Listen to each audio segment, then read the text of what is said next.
Un monsieur nommé le Nomado Chat m'a posé une question. Il m'a même posé deux. En fait, la première, c'est est-ce qu'un sevrage brutal au cannabis est difficile à gérer? Un arrêt brutal au cannabis a un gros avantage, c'est une coupure nette avec le produit. Le faire en diminuant ne correspond pas toujours à tout le monde. Ça, c'est normal. On est tous différents. Quand on arrête, c'est toujours mieux évidemment de le faire un lundi parce qu'on connaît. Hein. Quand on se dit le mercredi, demain j'arrête, le jeudi on se lève et finalement on fait rien. C'est vraiment bien de le faire en commençant sa semaine, c'est-à-dire donc un lundi. Quant à savoir si c'est difficile à gérer, en fait, vaut mieux être préparé à ça. Dans le sens où il vaut mieux avoir pris connaissance avant de le faire des signes de sevrage qui vont apparaître et de leur durée. Les principaux signes de sevrage au cannabis, c'est de l'agitation, donc de la difficulté à rester en place, un sentiment de déprime, un peu d'anxiété, un peu d'angoisse. Parfois, il peut aussi y avoir une perte d'appétit. Et puis voilà, comme d'hab, il y aura des insomnies et le retour de rêves pour le moins étrange.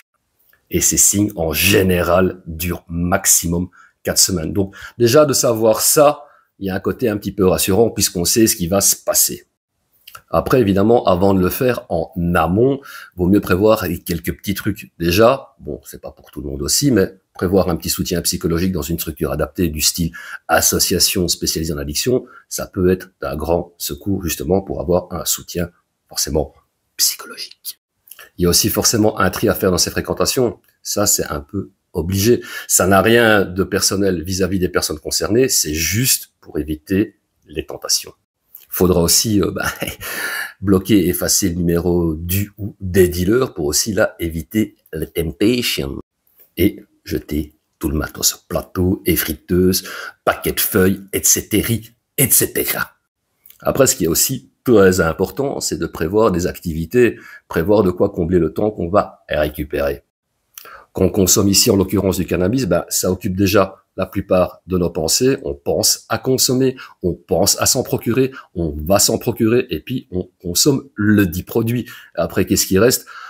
Manger, se laver et dormir. Ça veut dire que voilà, la journée elle est vite complète quoi. Donc c'est important de trouver des activités pour combler tout ce temps donc qu'on récupère. Et ça peut être n'importe quoi du moment que ça apporte du plaisir, de la satisfaction et que ça prend du temps.